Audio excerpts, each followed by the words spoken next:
majina naitwa Abdurrahman Ramadhan. Mimi ni mzaliwa wa Kibera, nimezaliwa Kibera miaka nyingi iliyopita.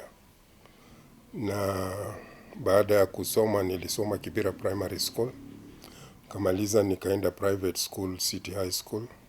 Kutoka City High School nilijoin police force for 3 weeks, disappear.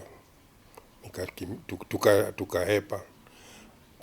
Kaa muda mrefu nyumbani, ndio nikaja nikapata nafasi ya kuingia Camera Pigs. Camera Pigs tulikuwa tukifundishwa kwa ofisi kwa sababu ilikuwa media school moja ya serikali, KIMC. So boss wetu Mohamed Amin alikuwa akilete lecturer kutoka KIMC lunchtime wanatufundisha. Tulifundishwa watu wengi, wengine wamechukua stills, wengine wamechukua video. Mimi nimechukua sound. Lakini hizo zote huwa na shoot na stills, video. Lakini kwa sababu haikuwa na watu wengi mambo za audio, nikastick kwa audio. Na nimefanya kazi karibu miaka 40 na kitu. Nilianza kazi yangu ya kwanza wakati Kenyatta alikufa. Ni miaka 1978. Kafanya kazi, nikaenda tulifanya kazi tuseme kama Afrika nzima. Mahali kuna vita nini, war. Nilikuwa naenda, bahatika wengi wetu walikufa. Lakini kwa on the job. Lakini mimi na tulibaki watu watatu wale kwa ile group yetu. So 94 nilitoka Somalia, nikaja Nairobi. Baada ya siku 2 Rwanda ilianza kuwaka moto. Wakati walidunga ndege ya presidents wote wawili, Burundi na Rwanda, walikuwa wametoka kwa conference kule Uganda. So airport ilikuwa imefungwa. Kuna crew kutoka London kwa sababu tunafanya special location kwa Reuters. So group walikuja wakazuiliwa Uganda, hawangeenda huko kwa sababu airport imefungwa. Lakini upande wa kwetu Nairobi tulitumia Kinyawes tukaenda Burundi. Sasa kutoka Burundi tulienda by road, tukadrive mpaka Kigali. Wakati tulikuwa tukidrive ndio watu walikuwa wakitoka tarehe 7. Watu walikuwa wakitoka Rwanda wanatoroka na wametuuliza kwa nini tunaenda huko. Tukawaambia tumetumwa na ofisi, wametuambia tuende Kigali. After kwenda kilomita kadha tukapatana na groups Ntarahamwe. Basi tuliongea nao, kitu ambao walikuwa wanahitaji ni sigara. Na uzuri tulibeba sigara kwa sababu tulikuwa watu 4. Kuna crew ya TV na kuna crew ya stills moja na kuna producer moja. Kumbe alikuwa amebeba sigara, tukawapatia. Tukawa friends sasa. Walitupeleka kutoka mahali mpaka Mill Collins Hotel. Ile ndio hotel ilikuwa kubwa. Kakaa pale. Kila asubuhi wanakuja wanatuchukua tunaenda kuona wale watu wanaenda kuuawa. Natuambia leo tunaenda mahali fulani, kuna group ya Matutsi tunaenda kuua watu pale. Kwa sababu hii Interahamwe inamaanisha wale watu wanaua kwa group. Ni Hutu ndio walikuwa Interahamwe. So wakija asubuhi tunaenda nao, wanaimba na hata sijui nitasema nini, kama kuchinja. Walikuwa wakichinja Tutsi. Na pia watoto pia walikuwa wakiua watoto wa Tutsi. Kwa sababu vile hizo vita yao ilianza miaka nyingi iliyopita. Na kutoka 1950 walikuwa wakipigana. Kila wakati unasikia Hutu anasema Tutsi ni watu wabaya, Hutu anasema hao. Sasa vile watoto pia walikuwa wakigrow, wanagrow na ile mentality, hii kabila ni mbaya. Na tuseme ni kabila mbili ndio kubwa. Kuna Batwa, lakini Batwa hata hawakushughulika kupigana. Kwa sababu kazi yao, mahali yao, base yao tuseme ni kama wanaishi kwa forest. Hawakuwa na shughuli ya mambo za serikali ama nini. Walisema tu serikali wamewapatia nafasi ya kukaa kule kwa msitu. Sasa hata mambo za serikali hawakuwa wanaitaka. Wakati tulifika Kigali, siku ya kwanza tulitolewa, ndio wakati huu ilianza hizo tarehe 7. Tukawa tunazurura kila mahali nao Interahamwe. Interahamwe ni wale wanaua in groups. So kila asubuhi wanakuja wanatuchukua kutoka Mill Collins. Kwa sababu watu wote ni kama zile ilikuwa ni camp Mill Collins, na Mill Collins ilikuwa safe. Kuna wale UN na askari wale wako huko kutoka Fransa. Wao ndio walikuwa wakichunga. So tulikuwa na bahati kuwa pale. Lakini ikawa vile tuko huko, watu wengi wanazidi kuja mpaka kuna wakati chakula ilikosekana. Na walianza kutuambia watoto, kina mama na wazee wao ndio wanaanza kula. So chakula ilikuwa ikiwa inapunguka. Mwisho tukaja tukatolewa pale, tukapelekwa kwa compound ya missionaries. Wakati journalist wengine walikuja, kwa sababu ni sisi karibu wiki mbili ni crew hii tu, si ndio crew ya kwanza kule for 2 weeks. Na ikaja kuwa wale wengine wakati walikuja Mill Collins tayari wamechakula nini imekosekana, tukapelekwa mahali kwa missionaries, kwa sababu hata kule kwa missionaries au Interahamwe waliua wale missionaries karibu wote.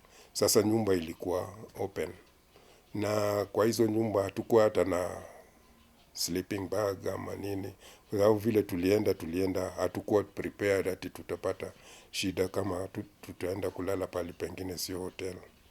After 2 weeks ndio tukaja tukapata sleeping bags na nini, lakini tulikuwa tukilala kwa sakafu, na ilikuwa wakati wa mvua. Sasa mvua ikinyesha, ikiingia kwa nyumba, unaona badala ya maji kupita hivi, kwa sababu vile watu waliuliwa pale na hakuna mtu ameosha hizo floor, so unaona ni damu tu ndio inapita. Shida moja pia kule tulikuwa tukioga mara moja for 2 weeks. Maji ikija unapata sote tuko pamoja. Sasa wakati ndio majournalist wengine walikuja, walidecide kuja Kenya kwenda Burundi, alafu from Burundi wana drive mpaka pale. Sasa kutoka kwa ile nyumba tulikuwa journalist wote wakija wanaletwa pale, na ration tulikuwa tukipewa na French soldiers. Mnachukua dry food kwa wiki moja, alafu wiki ingine mnaenda mnachukua. Basi pia tukaja tukaona hatuwezi kuishi huko, tukajaribu kutafuta njia yetu mahali ya kuishi, kwa sababu house imekuwa full. So tulipata nyumba, hatujui ni ya nani, tukaingia. Kuna gari pale, gari tulikuwa tukitumia tu bila shida, ndio sasa tunaenda kukava, kwa sababu hata magari hazikuwa ziko pale, lakini ile tumepata ndio tulikuwa tukitumia. Petroli tulikuwa tukipata kutoka kwa hao Interahamwe, kwa sababu wanataka coverage. Sasa zile coverage tulikuwa tukienda nao wakifanya hizo mambo zao. Saa zingine saa zingine tuna shoot, saa zingine tunaona hii ni kitu ambao inarudia tu, sababu kuua mtu kila mara ukiweka kwa TV ni kama unarudia. Sasa tukipata vitu zingine wakifanya ile tofauti na zile tuko nazo, tuna shoot, ama tunawadanganya kama tuna shoot, kwa sababu make friends na in case tukianza kuwa buyers pia tumeona itakuwa shida kwetu. Tukaendelea bila, tulikuwa tukitumia Rwanda TV kupost vitu zetu, kwa sababu tulikuwa tukituma zote rushes, haikuwa na, hatukuwa hata kuedit ama nini, tukituma zinakuja Nairobi, kutoka Nairobi sasa wanatuma rushes zote kule London. Tukaendelea hivi kwa muda. Sasa wakati watu wakaja wengi, tukasema tunataka kutengeza group kama foreign correspondents, sote tukaja pamoja tukatengeza na tunaenda as a group.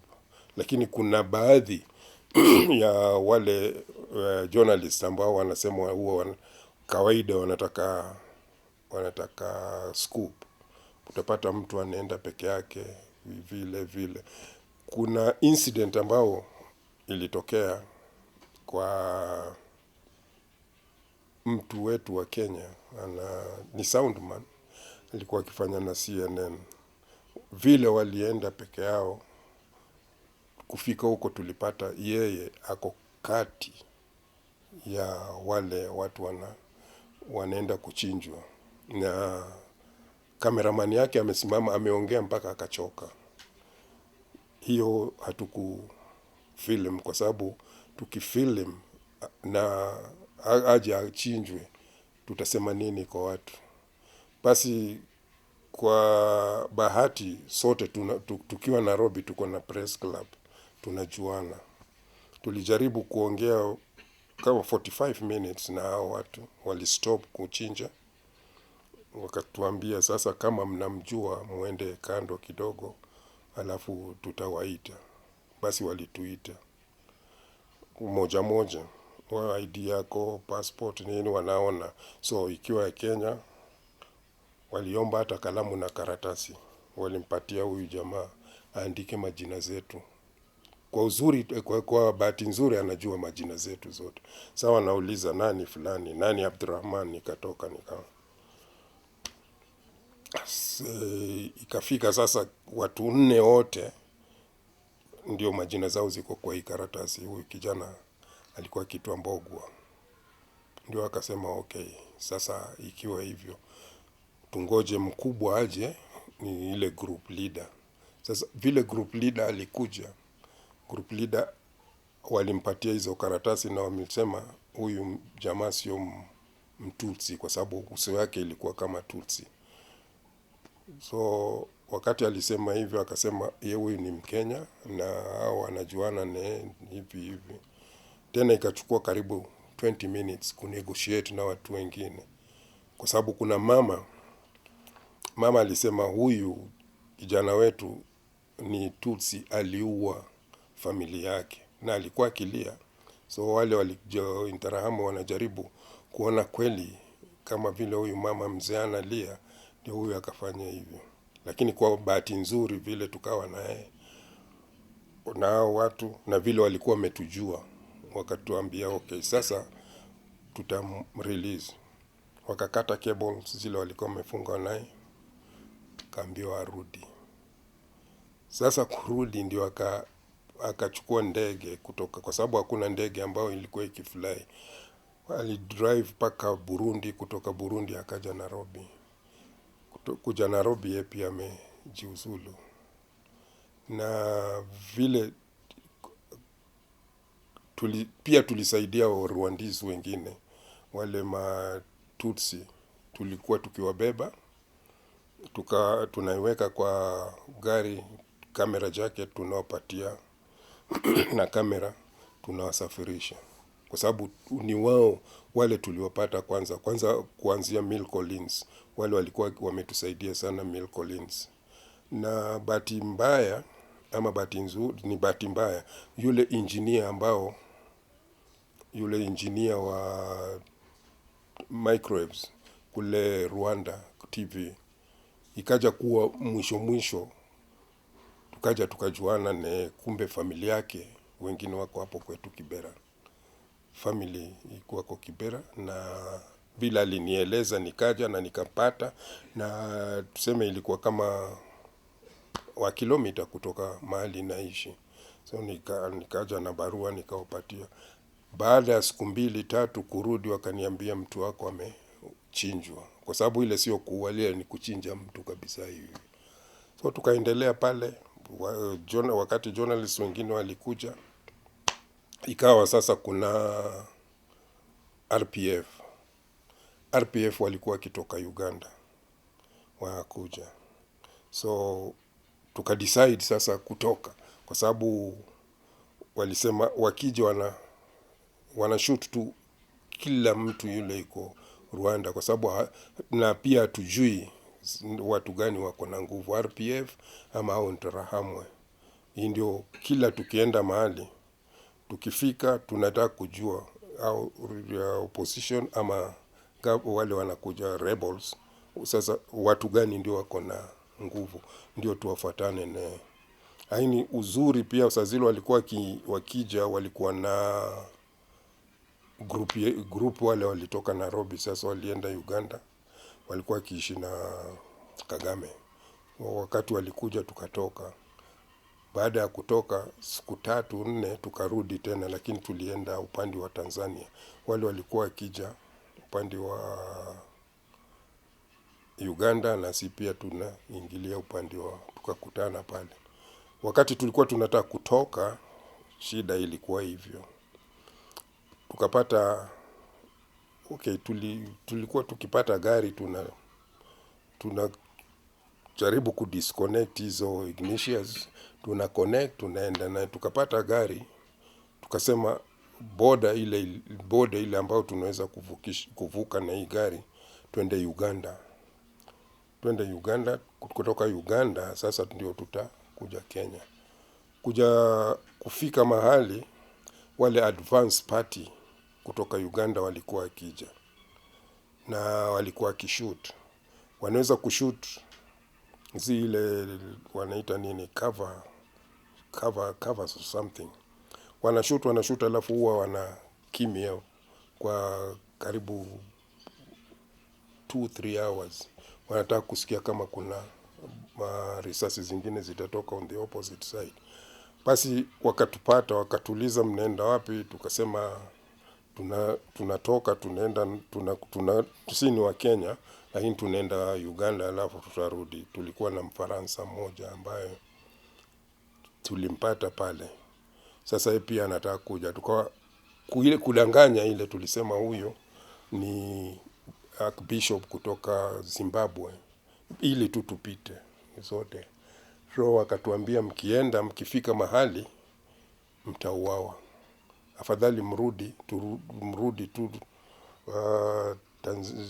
Rwanda ndio mpate nafasi ya kurudi. Mtajaribu pale, mtafanya vile mnaitaka. Sasa kurudi Rwanda, Kigali, hatuwezi enda Burundi, kwa sababu Burundi pia wamefunga border. Hakuna kuingia na hakuna kutoka. So inlet ilikuwa tu kutoka Uganda kuingia, kwa sababu RPF walikuwa trained kule. So tukaja tukasubiri, hatuna mahali ya kuishi, tulikuwa tukiishi airport. Kaishi airport karibu siku 3-4. Hakuna kuoga, hakuna chakula. Tunasubiri namna vile tutatoka. Na wale vile wanakuja walisema wana clear kila kitu, kwa sababu advance party walisema wanakuja kuclear. So tukajaribu kaa pale muda 3-4 days. Kaja tukaona sasa hapo imekuwa too much.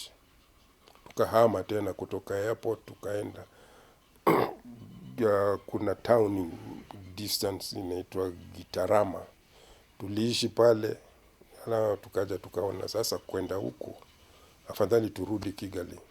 Kurudi Kigali tena tukapatana na wale Interahamwe. Sasa huwa wanachinja tu, au kwa sababu wanajua sasa RPF wanakuja na wanataka kujaribu njia ya kutoroka kwenda DRC. So tulienda na wao, wakaja wakatuambia sasa wanaenda mahali fulani, na ile mahali ndio walienda waliua watu wengi sana kwa church.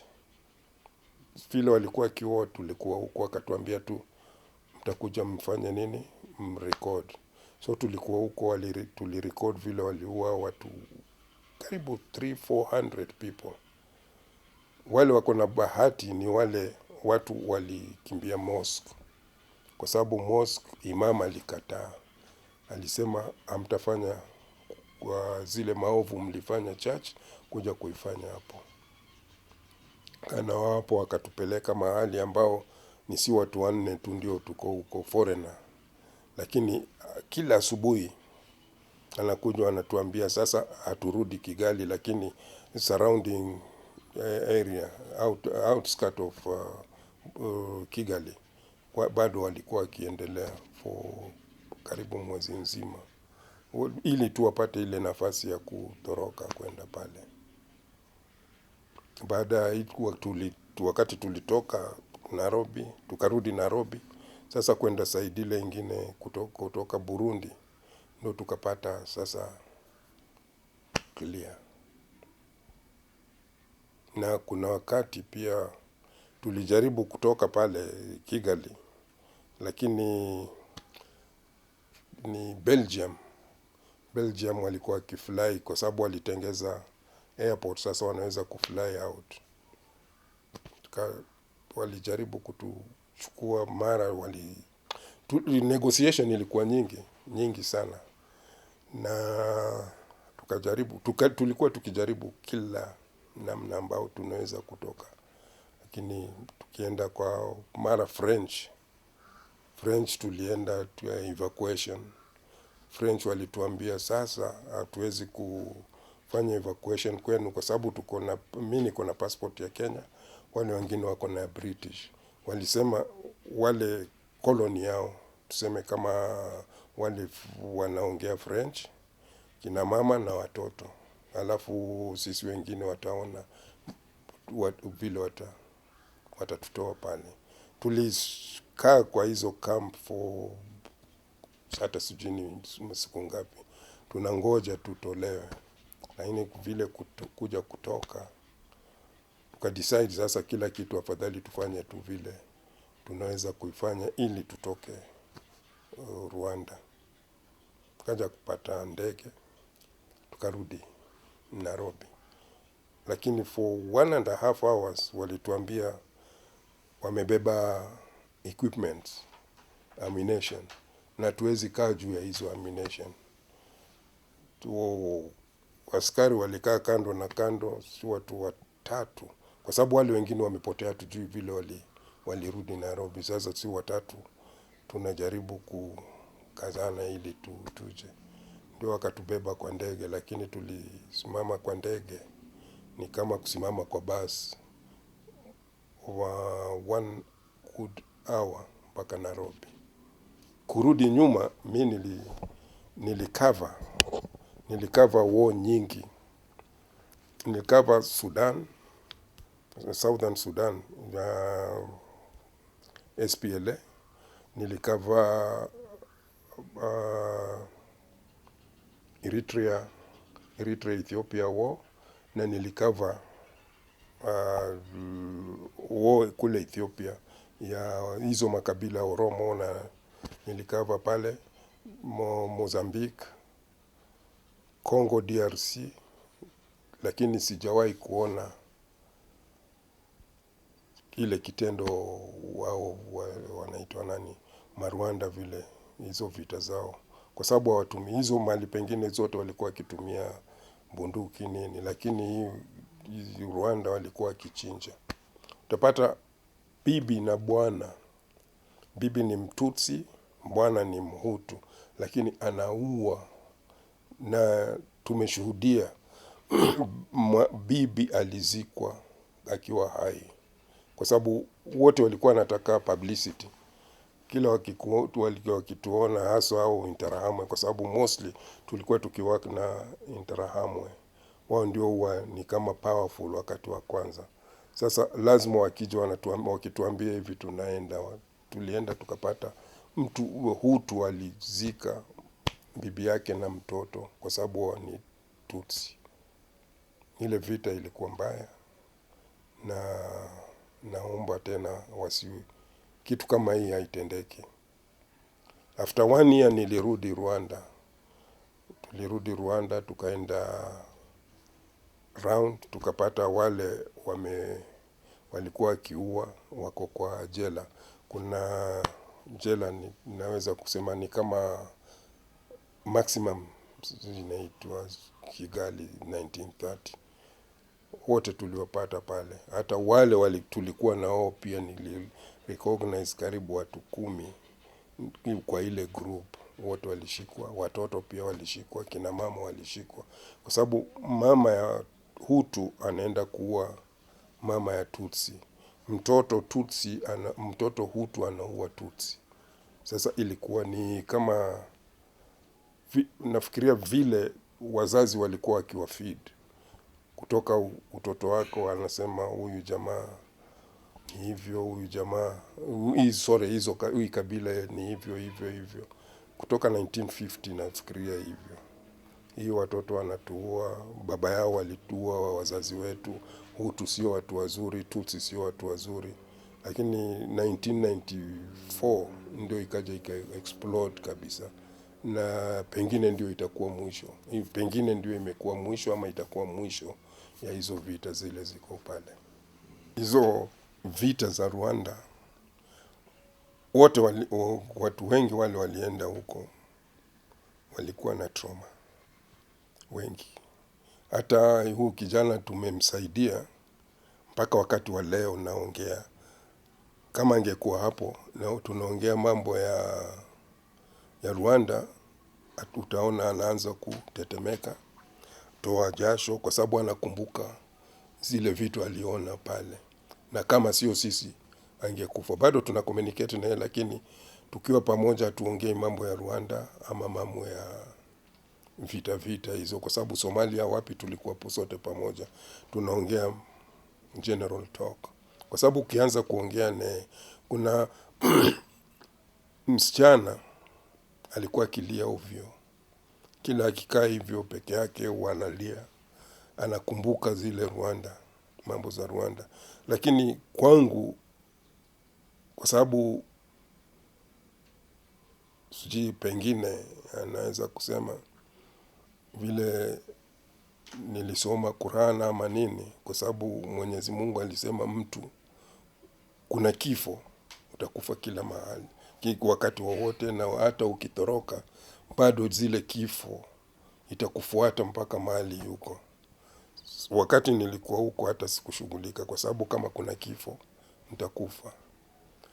Na kama nikikwambia niko na bahati, pengine Mwenyezi Mungu bado anataka niishi hapo, nitakwambia tu Somalia. Nilikuwa Somalia wakati wa vita. Kuna mtu mpaka hata sasa hivi nikiongea ni kama ni mimi ndio nilienda kumuita kule Somalia. Tulikaa naye na siku moja tu wakati alifika, keshoe less than 24 hours aliuliwa kule Somalia, kwa sababu amekuja kunitoa pale. Sasa kutoka huko ndio nilienda Rwanda tena. Lakini nikasema kila mtu atakufa na siku yake. Hata nyumbani ama wapi utakufa. Alafu all the time nilikuwa na refer mambo za Qur'an nini. Si kuenda hata kwa cancellation ama nini. Mpaka wakati huu niko. Lakini wengi walikuwa wakiwa Rwanda, wote walienda through. Wakati nilienda tuseme ilikuwa training ya military. Tulifanywa training ya military mara 2 Naivasha, ili tukienda mahali wetu. Wakati tulikuwa tukienda Somalia nilifanya training. Wakati tulikuwa Rwanda pia tukapewa training pale. Nilikuwa shida kubwa, kwa sababu mkiwa pale, mtu ako London hajui Rwanda, anaona kwa map. Anakuambia tuseme kama 2 hours, anakuambia time fulani tunataka news kutoka Rwanda. Sasa kutafuta news mtatafuta.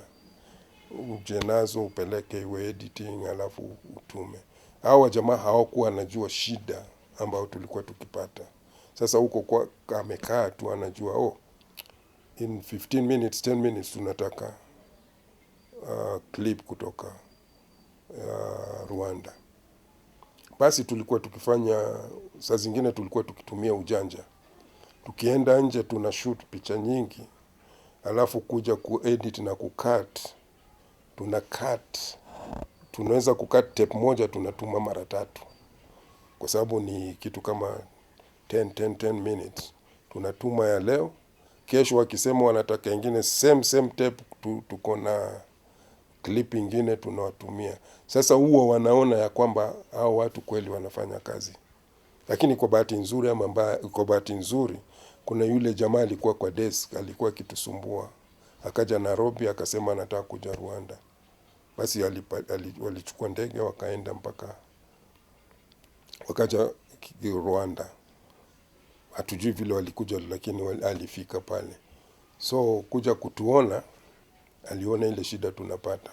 Mara Ntarahamu anakuambia twende upande huu, mwingine upande huu. Akaja akatuuliza, hizo news mnapataje? Tukasema vile ulikuwa ukituma, tunatoka nje hatukutoa ile siri yetu, ile tape moja tunatuma mara 3 mara 4, kwa sababu ni 60 minutes. Una shoot alafu una cut. Una shoot ingine different location. So leo akisema anataka picture, tuseme kama Nairobi, tutampatia Kariobangi. Kesho kutwa akisema tunampatia Dagoretti. So wanafikiria tuna work very hard, lakini tulikuwa tukitumia ujanja. Kwa sababu sio kila mara utaenda. Ukienda peke yako pia kuna shida, lakini ukienda na Ntarahamwe, afadhali at least mnapata zile picture mnaitaka. Hii ndio challenge ilikuwa. Sasa wakati huu jamaa alikuja akafika, akaenda Rwanda, akapata tunalala kwa sakafu. Bed, sleeping bag kuna nini. Kaona, kauliza ndio kitu ya kwanza aliuliza kuna choo. Tukampeleka kwa banana plantation. Tukamwambia hapo ndio choo. Maji itakuja after 2 days. Kwa sababu every 1 week mnaoga. Tukamwambia maji itakuja maji ikaletwa na tractor, kawekwa. Anajaribu kutafuta bathroom mahali iko. Tukamwambia tunaoga hapo tu. Mahali maji imewekwa unaoga hapo. Sababu utapata kila mtu ako na kikombe kiasi ya plastic. Unatembea naye. Hii ndio ya chai, hii ndio ya kunywa maji, na hii ndio ya kuoga. Na sote tulikuwa tukioga pamoja, hata na kina mama. Kwa sababu after that wengi walikuja. Tukawa sasa sote tunaoga pale moja. Mpaka watu wakamaliza kazi zao. Wakati RPF alikuja, at least ikaja kuwa mambo ikabadilika. Unaongea na hao vijana, wanaenda wanaiba petroli, wanawaletea kwa gari, mnatumia. Na uzuri yao hawakuwa wanataka pesa, sio kama ati sijui tu wakikupata pesa ndo anakuuliza, kitu ya kwanza anakuuliza uko na sigara. Kama kuna sigara ukimpatia basi mnakuwa friends.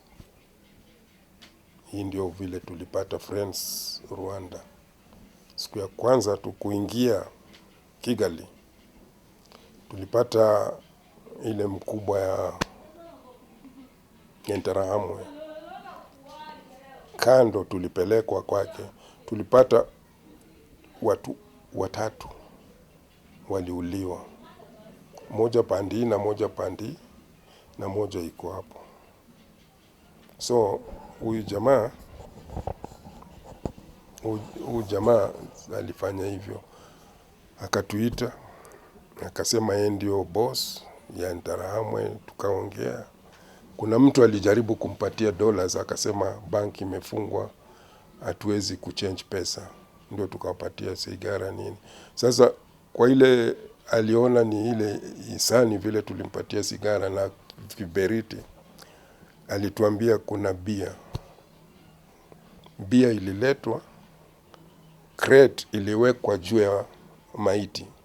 na aliweka mguu juu ya mmoja pande na hivi. Sasa ile maiti ni kama stool, yule mwingine ako hapo watatu, ikawekwa hapo, ikasemekana sasa tunawakaribisha watu. Si watu watatu tulisema hatukunywi pombe. Sasa mmoja wetu ndio alisema to please them akunywe tu, ndio tuweke msingi ya marafiki. Sasa alikunywa, akaongea nini, tukaingia kwa gari yetu, pia akatupatia mtu yule atakuwa akitufuata, kaambia tupeleke kwa hotel, na hii hotel ndio wanajua kila asubuhi. Na pia tulikuwa tukijua ukiwa huko ndani, unakumbuka hao watu wakija huwa wanafanya nini, wakiimba huko nje, wanatungoja tuje ndio tufanye nini, tuende nao. So tuka make friends mpaka baadaye. Kuna wakati hatukuwa tukipata chakula, sasa chakula hakuna, utafanya nini? Hizo maji za swimming pool ndio tulikuwa tukinywa. Sijui hata nilikula kitu kama, I don't know, ni kama hizo rats kubwa kubwa wanaita nini, pig nini, kuna jina hapo nimesahau, lakini zile inaonekana kama sungura kiasi kubwa hivi. Tulikula hizo, tulikula yani anything ile umepata pale watu wanakula, utakula, kwa sababu hakuna chakula. Sasa ndio tabu ile tulipata kule Rwanda. Food iliisha, maji iliisha, mpaka wakati RPF walikuja ndio wakaanza kustore vitu. Lakini kwa sasa nilirudi mwaka ingine, Rwanda imebadilika. Nilienda kwa museum, niliona hizo picha, ni karibu picha zote kwa hizo museum, stills, video, zote ni zetu. Kwa sababu si ndio tulikuwa kabisa kwa action wakati walianza. Wale wengine wengi walikuja wamepata tayari mambo imetulia. Walituambia tunaenda kuua watu chache, kafikiria ni mchezo. Tukaenda, kwanza walianza na pasta, na ujue sio ati kule ilikuwa mchanganyiko, Catholics, non-Catholics. Yani watu walikimbia mahali ambao wanafikiria ni safe huko pale ndani. Kufika pale kaenda kwa huyu pasta kama padri, akampatia hizo macheti, panga, akamwambia hao wafuasi wako wote, wafuasi wako wote nataka uwaue. Jamaa akaona, akachukua ile, na niye ndio padri, sasa atafanyaje? Walikaa karibu 10 minutes. Yule jamaa alichukua ile macheti, panga, alikatakata watu karibu 5 hapo, akamrudishia na ile damu. Yeye alishika ile panga, alikolapse na alikufa hapo hapo. Sasa ndio hapo hao watu walianza kutumia. Wengine walikuwa wakipigwa na rungu kwa kichwa, chuma kwa kichwa, wengine walikuwa wakichinjwa. Kuna wanaita nini, ndio walikuwa wakitumia hizo mapanga zao, ni zile za kukata bananas, ndizi, ndio walikuwa wakitumia. So wakaanza kuua watu hapo, waliua. Kasema tumemaliza hao, sasa tuendeni pali pengine. Sasa kwa bahati, yule jamaa tulikuwa naye, tukamwambia sasa kitu ile iko kwa sababu tukamwambia sasa vile wanaenda tena mbele, we tuende tufike tu hapo, uambie hizo gari zimeharibika, kwa sababu walikuwa wanataka kwenda kwa second church, tukasema that is enough, achana nao. Tukasema hapo kuna problem kwa gari, turudi, ikitengezwa tutakuja pale. And the following day bado wana insist twende. Kasema ile ya kwanza tulipata ikawa ni sawa. Kuna watu vile walikuwa kienda neighboring countries kama DRC, unaona kuna line ya watu maelfu na maelfu, watu hawaongei, unasikia tu vile wanatembea, lakini hakuna kuongea, hakuna nini. Utapata mtu amebeba mtoto, amebeba mizigo kwa kichwa, amebeba mtoto, mwingine anashika mkono, wanaenda. Ilikuwa miles and miles ya watu kutembea, kucross kwenda mahali safe. Kwanza walijaribu kucross Burundi wakafunga, kwa sababu pia kuna Hutu na Tutsi Burundi, so walifunga boda, au waliona afadhali waende DRC. Sasa DRC walienda Goma, wote walikuwa Goma, na mpaka hata sasa ukienda Goma bado kuna wale Mtarahamu wale hawajashikwa, bado wako pale, na kwa camp bado huwa wanapigana wote vile walimove Tutsi Hutu. Sasa wakienda wakipatana nao kwa road block kule, kwa sababu ID ilikuwa imeandikwa kabila yako. Wewe ukiwa Tutsi wanaandika huyu jamani Tutsi, mahali anaishi mahali fulani fulani fulani, mpaka hata tuseme kama family yako yote wanaandika kwa ID. So wakikutana wanajua huyu ni Tutsi, huyu ni Hutu. Lakini kwa sasa vile wamefanya hizo vitu, wameiacha, na hawataki mtu aongee juu ya 1994 genocide, kwa sababu karibu watu 500,000 to 800,000 wote waliuliwa, na kuna wale wamepotea, na wale walikuwa kwa radio wengi kwa wakati ya vita wanaanza kusema walikuwa kiita Tutsi cockroach.